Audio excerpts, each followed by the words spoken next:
नमस्कार, मैं हूं राजमोहन तिवारी और आप जुड़ चुके हैं लाइव बिहार के साथ। कौन बनेगा एमएलसी सेगमेंट में आज बात नवादा की करेंगे, क्योंकि हालात नवादा में आरजेडी के लिए थोड़े बिगड़े नजर आ रहे हैं। जब से आरजेडी ने यह घोषणा की कि नवादा की सीट पर एमएलसी के उम्मीदवार उसकी पार्टी के तरफ से श्रवण कुमार कुशवाहा होंगे, उसके बाद से पार्टी में बगावत देखने को मिल रही है।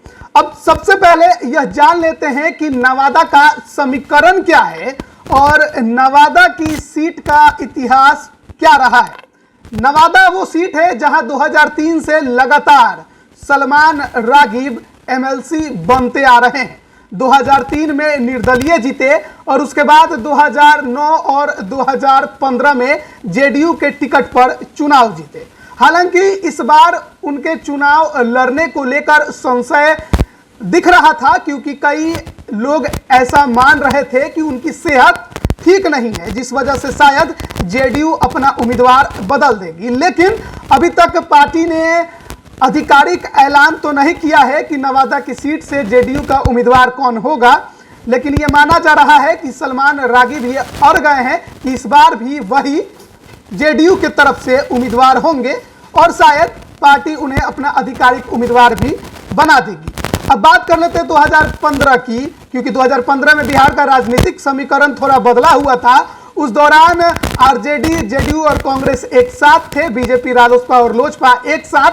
तो उस दफा जब चुनाव हुआ था तो यह सीट महागठबंधन की तरफ से जेडीयू के खाते में गई थी और जेडीयू के तरफ से सलमान रागिब उम्मीदवार थे।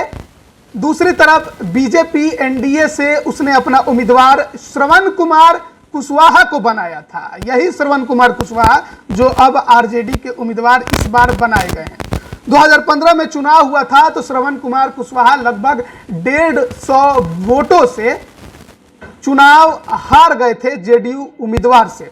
लेकिन उसके बाद भी श्रवण कुमार कुशवाहा जो उस दफा पहली बार चुनाव लड़े, उन्हें चुनाव लड़ने का एक और मौका 2015 का विधानसभा भी मिला।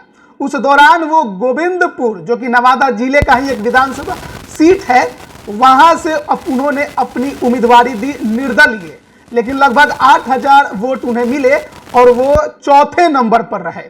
लेकिन उसके बाद एक बार फिर चुनाव हुआ 2020 विधानसभा, उसमें भी श्रवण कुमार कुशवाहा निर्दलीय चुनावी मैदान में उतरे थे और आपको बता दें कि नवादा की सीट से उन्होंने ताल ठोका था और नवादा की सीट से राजबल्लभ यादव की पत्नी विभा देवी चुनाव तो जीत गई इस बार, लेकिन श्रवण कुमार कुशवाहा 46,000 वोट लेकर दूसरे नंबर पर रहे और उनके पॉलिटिकल गुरु कौशल यादव तीसरे नंबर पर चले गए। यानी कि श्रवण कुमार कुशवाहा, जो कि इस बार आरजेडी के एमएलसी उम्मीदवार बने हैं नवादा से, ये धीरे धीरे अपना कद राजनीति में बढ़ाते दिखाई दिए हैं।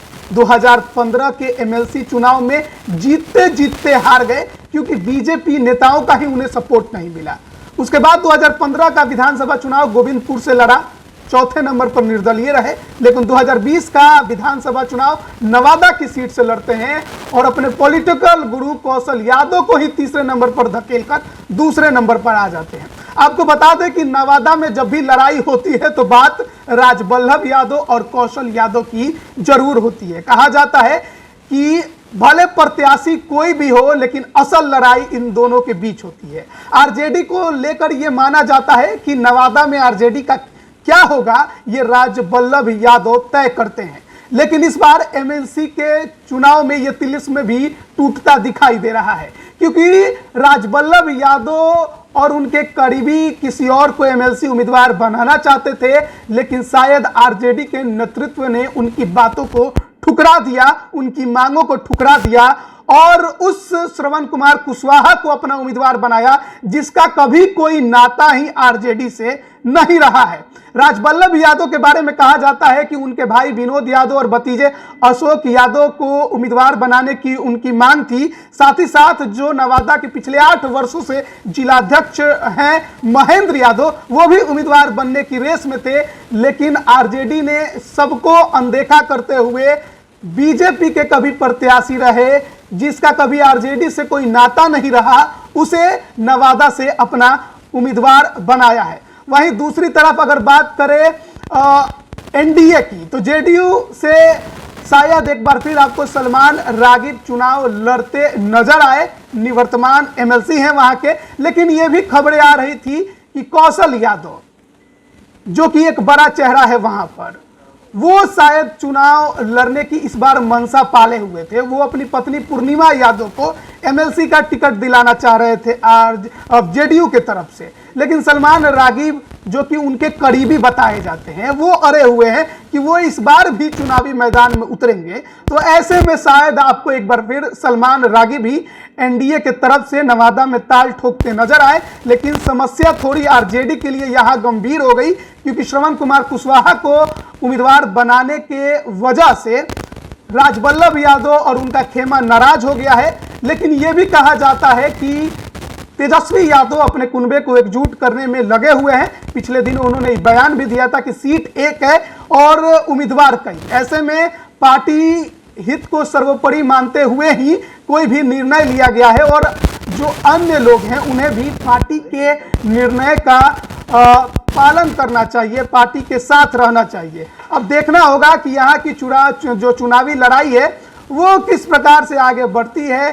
श्रवण कुमार कुशवाहा का साथ क्या आरजेडी के नेताओं का मिलता है या नहीं मिलता है। आपको बता दें कि नवादा में 5 विधानसभा की सीटें हैं, जिसमें से 3 सीटों पर आरजेडी का कब्जा है, जिसमें रजौली प्रकाश वीर वहां से आरजेडी के विधायक हैं, और नवादा से विभा देवी जो कि राजबल्लभ यादव की पत्नी है, और फिर गोविंदपुर से मोहम्मद कामरान ये भी आरजेडी के विधायक हैं और इनके बारे में भी बताया जाता है कि राजबल्लभ यादव के करीबी हैं। 2 सीट जिसमें से एक हिसुआ है, नीतू कुमारी पूर्व मंत्री स्वर्गीय आदित्य सिंह की पुत्रवधू हैं। ये हिसुआ से कांग्रेस की जीती हुई विधायक है और वर्सलीगंज से अरुणा देवी बीजेपी की जीती हुई विधायक है। कहा जाता है कि नीतू कुमारी कांग्रेस की विधायक जरूर है, लेकिन शायद आरजेडी के समर्थन में आपको दिखाई दे सकती है। हालांकि कांग्रेस ने यह साफ तौर पे कह दिया है कि वो भी चुनावी मैदान में उतरेगी, तो फिर देखना होगा कि नीतू कुमारी का समर्थन किसे मिलता है। हालांकि उनका पक्ष जरूर, उनका झुकाव आरजेडी के प्रत्याशी के तरफ है, लेकिन ये देखना थोड़ा दिलचस्प रहेगा कि आरजेडी के जो 3 विधायक हैं नवादा में वो किसका समर्थन करते हैं, क्योंकि इसमें गोविंदपुर से मोहम्मद कामरान के बारे में बताया जाता है कि राजबल्लभ यादव के करीबी हैं, और नवादा से विभा देवी तो राजबल्लभ यादव की पत्नी ही हैं। प्रकाश वीर को भी उन्हीं का समर्थक बताया जाता है। ऐसे में बड़ा दिलचस्प लड़ाई होने वाला है। श्रवण कुमार कुशवाहा आखिरकार आरजेडी के नेताओं को अपने पाले में कैसे ला पाएंगे, ये भी देखने वाली बात होगी। लड़ाई यहां पर बड़ी दिलचस्प आपको देखने को मिलेगी, क्योंकि श्रवण कुमार कुशवाहा के पक्ष में नवादा में माहौल जरूर है और इसी को देखते हुए आरजेडी ने उन्हें अपना उम्मीदवार बनाया है। यह भी देखने वाली बात होगी कि वीआईपी के सुप्रीमो मुकेश सहनी ने भी कहा है कि वो 24 सीटों पर अपना उम्मीदवार उतारेंगे। तो वो अगर उम्मीदवार बनाते हैं तो किसे बनाते हैं, और उम्मीदवार की घोषणा के बाद ही ये भी देखना होगा कि वो किसका वोट काटेंगे। लोजपा रामविलास ने भी कहा है कि वो अपना उम्मीदवार उतारेगी 24 सीटों में से कुछ महत्वपूर्ण सीटों पर। क्या वो नवादा में अपना उम्मीदवार उतारेगी, क्योंकि चंदन सिंह जो कि नवादा से सांसद हैं, उनकी भी टेस्टिंग इस बार होने वाली है कि वो जेडीयू के प्रत्याशी के समर्थन में क्या कुछ कर पाएंगे। ये बड़ी बात है, और नवादा में चंदन सिंह अगर सांसद हैं तो फिर हो सकता है कि लोजपा रामविलास के राष्ट्रीय अध्यक्ष चिराग पासवान उन्हें चुनौती देने के लिए नवादा में अपना उम्मीदवार भी उतार देंगे। तो लड़ाई बड़ा दिलचस्प आपको इस बार देखने को मिलेगा। आरजेडी कैडर की जो लड़ाई है राजबल्लभ यादव की श्रवण कुमार कुशवाहा से भी आपको इस बार देखने को मिल सकती है, या फिर राजबल्लभ यादव अगर श्रवण कुमार कुशवाहा को अपना समर्थन देते हैं तो श्रवण कुमार कुशवाहा का जो कद है नवादा में वो बढ़ेगा और मुश्किलें सलमान रागिब के लिए बढ़ते नजर आ सकती हैं। अब बने रहिए लाइव बिहार के साथ। आप सभी का बहुत बहुत धन्यवाद। लाइव बिहार यूट्यूब पर सब्सक्राइब और फेसबुक पर लाइक जरूर करें।